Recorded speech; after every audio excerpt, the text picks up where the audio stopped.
Good morning, and thank you very much for joining us. I am Yori Folari.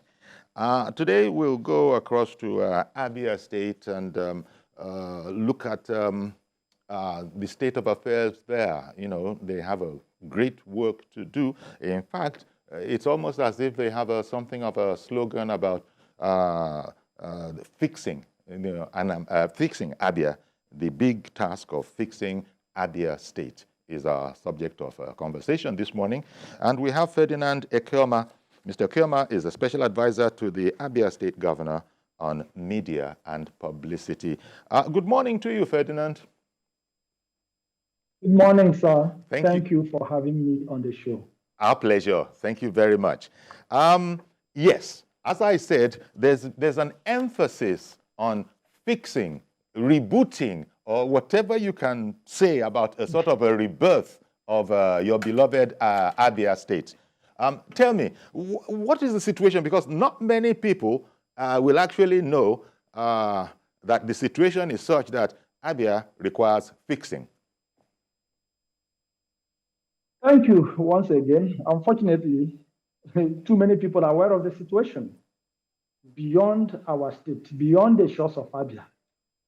For years, we've been in the news for the bad reasons and reasons of bad governance, reasons of infrastructure decay, reasons of non-payment of salaries, reasons of non-payment of pension, reasons of deaccreditation, decay and deterioration in our key sensitive institutions. So those things also bring it up in the news, and people get to know that the situation in your state is very shambolic. For example, let me just be specific. Yes. You know, for purpose of clarity. Last year, I think that was last year, yeah, last year, our university teaching hospital, the School of Medicine, was deaccredited for the first time in our history, was deaccredited. So what that implies that those who were reading medicine in that institution were suddenly cut off. I think it was just about a month or thereabout to the end of this administration, the past administration, they said it has been restored. That's good.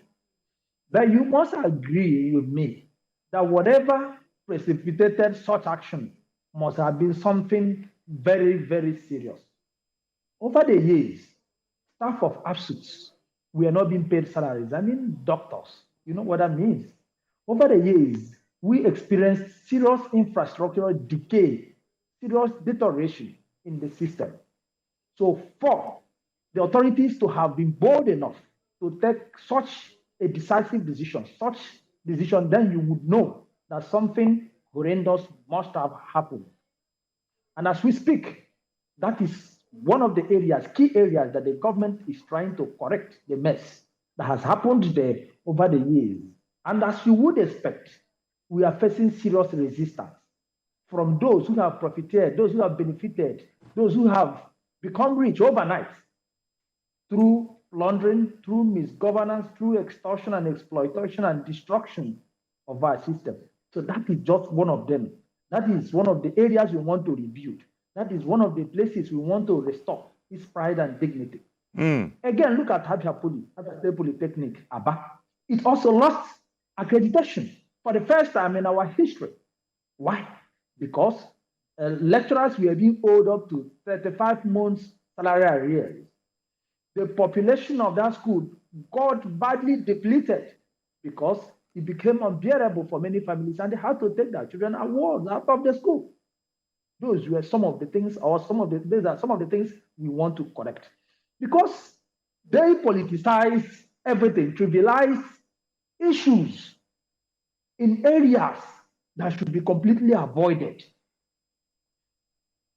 Abia Poly became an institution or instrument of politics where people, government officials and agents who impose their friends and allies and loved ones there, people who ordinarily will have no reasons being there.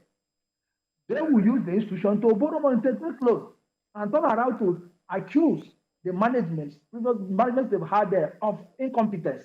Then the question will be who employed, or appointed the people to superintend over the affairs of the institution. These are some of the things that the present government is grappling with. These are some of the things that the present government wants to correct. Okay. If you look at our civil service, that is what they call core and non-core civil servants. For them, the core civil servants are those working in the civil service, that's in the ministries, rather, those working in the ministries. Then the departments and agencies are the non-core, according to them.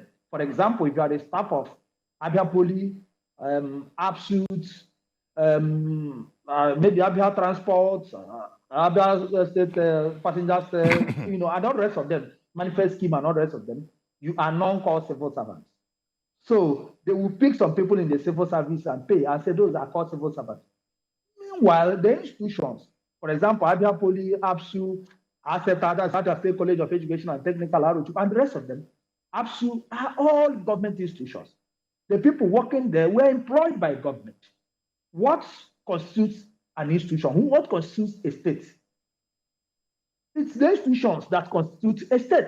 So when you abandon your responsibility, when you are so insensitive to the needs, to the plight, to the development of the state, you begin to bring unnecessary dichotomy that should not come from government. Okay. Okay. These are some of the things that the present government, Alex Otile government, want the mess. They want to correct. And I can tell you that the destructions that are humongous. Well, okay. And it's not just that you changed a governor, Dr. Alex Oti. Dr. Alex Oti, OFR, and the governor now is of Labour Party, and so it's something of a sort of a total change. And one of the things that I had heard earlier was that there was a very heavy debt burden that was inherited by this administration. That couldn't have helped, I would imagine. Absolutely, absolutely. And unfortunately, the people who plunged us into this debt crisis are still insulting the sensibilities of our people by denying, by telling the world that they were owing, that left a clean sheet, they did this, they did that. Meanwhile, the facts are staring them in the face. The facts are verifiable. We are talking about facts not manufactured by us.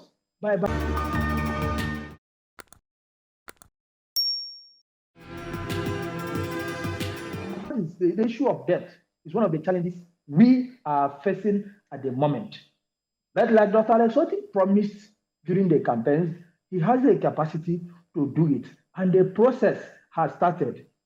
Because in those key institutions that we need to take care of, because the truth is that the people do not care. The workers there do not care. The citizens do not care. You are in government, you are the governor, you made promises, you knew that there were challenges before coming on board. So they expect solutions, they expect results. And it's unfortunate because when we came in, we knew that the situation was terrible. We knew that the challenges were enormous. But then we never knew that they took it to such, that it was as bad as you found it out to be.